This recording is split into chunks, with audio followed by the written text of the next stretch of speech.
السلام علیکم defence towers and welcome to international defence services viewers. Defence update میں ہم آپ کے ساتھ پاکستان، ترکی اور چین سے متعلق خبروں کے علاوہ کچھ بین الاقوامی دفاعی خبریں بھی شیئر کریں گے۔ So let's start.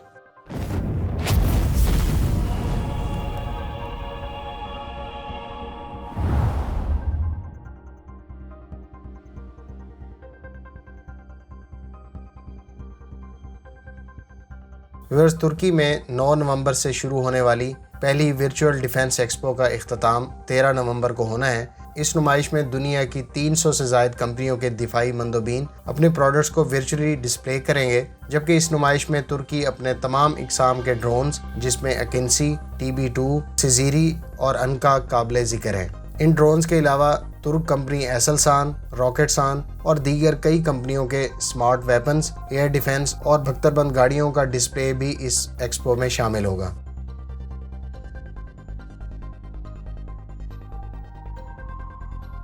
ویورز، ترک ڈیفنس انڈسٹری نے جو پروجیکٹس آج سے چند سال پہلے شروع کیے تھے، اب آہستہ آہستہ اس کا پھل ملنا شروع ہو گیا ہے۔ ان پروجیکٹ سے نہ صرف ترک فوج کو اسٹیٹ آف دی آرٹ اور جدید جنگی تقاضوں سے ہم آہنگ ملکی سطح پر تیار کردہ ہتھیار دستیاب ہوئے ہیں، بلکہ ترکی اب بین الاقوامی دفاعی مارکیٹ میں بھی اپنا نام بنا رہا ہے۔ ترکی ان ہتھیاروں کی برآمد سے قیمتی زر مبادلہ بھی کما رہا ہے۔ حالیہ نمائش بھی ترک ہتھیاروں کو بین الاقوامی مارکیٹ تک رسائی دینے کے تناظر میں ہر 2 سال بعد منعقد کی جاتی ہے۔ اس نمائش میں مختلف ممالک میں موجود مندوبین ورچوئل ریئلٹی کی مدد سے متعلقہ ہتھیاروں کے 3D ماڈلز اور ویڈیوز دیکھ سکیں گے، جبکہ پروڈکٹس کے بروشرز بھی ڈاؤن لوڈ کیے جا سکیں گے۔ اسی طرح سے دلچسپی رکھنے والے افراد ویڈیو کانفرنس کی مدد سے متعلقہ کمپنی کے نمائندوں سے ڈائریکٹ بات کر کے معاملات طے کر سکیں گے۔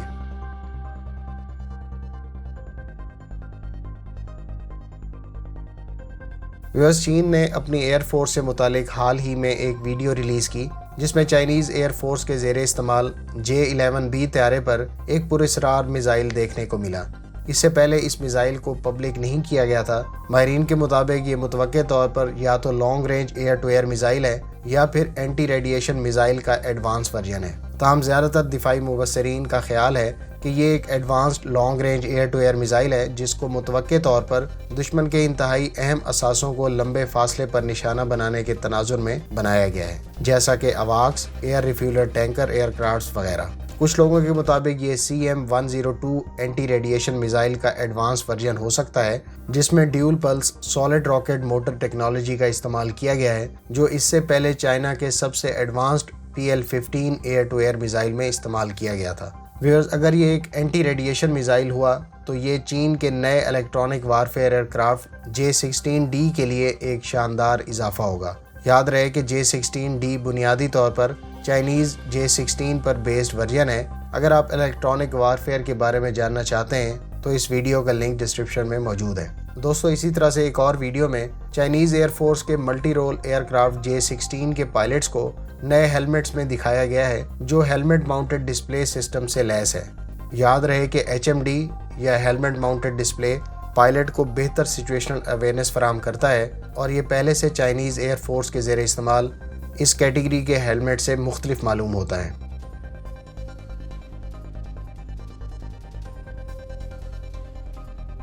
ویورز، فلپینز نے پولینڈ میں تیار کردہ بلیک ہاک S-70I ہیلی کاپٹرز کے 5 یونٹ وصول کر لیے ہیں۔ ان ہیلی کاپٹرز کو پولینڈ کی کمپنی PZL نے تیار کیا ہے، جو امریکی کمپنی لاک ہیڈ مارٹن کی سبسڈری ہے، جبکہ فلپینز نے 2019 میں $241 ملین کی ڈیل کے تحت پولینڈ سے 16 Black Hawk helicopter order کیے تھے۔ یہ 5 helicopters Antonov 124 heavy transport and cargo aircrafts کے ذریعے فلپائن میں منتقل کیے گئے، جبکہ ایک ہیلی کاپٹر سمندری راستے سے اگلے ہفتے ڈیلیور ہوگا، جبکہ اس ڈیل کے باقی ماندہ 10 ہیلی کاپٹرز 2021 میں ڈیلیور ہوں گے۔ یاد رہے کہ فلپائن میں 7,000 سے زائد جزیرے ہونے کی وجہ سے ہیلی کاپٹرز کو کئی طرح کی انسرجنسیز سے نمٹنے کے لیے آپریشنز، ڈیزاسٹر ریلیف اور فوجی دستوں اور سامان کو ایک جگہ سے دوسری جگہ منتقل کرنے کے لیے ایکسٹینسولی استعمال کیا جاتا ہے۔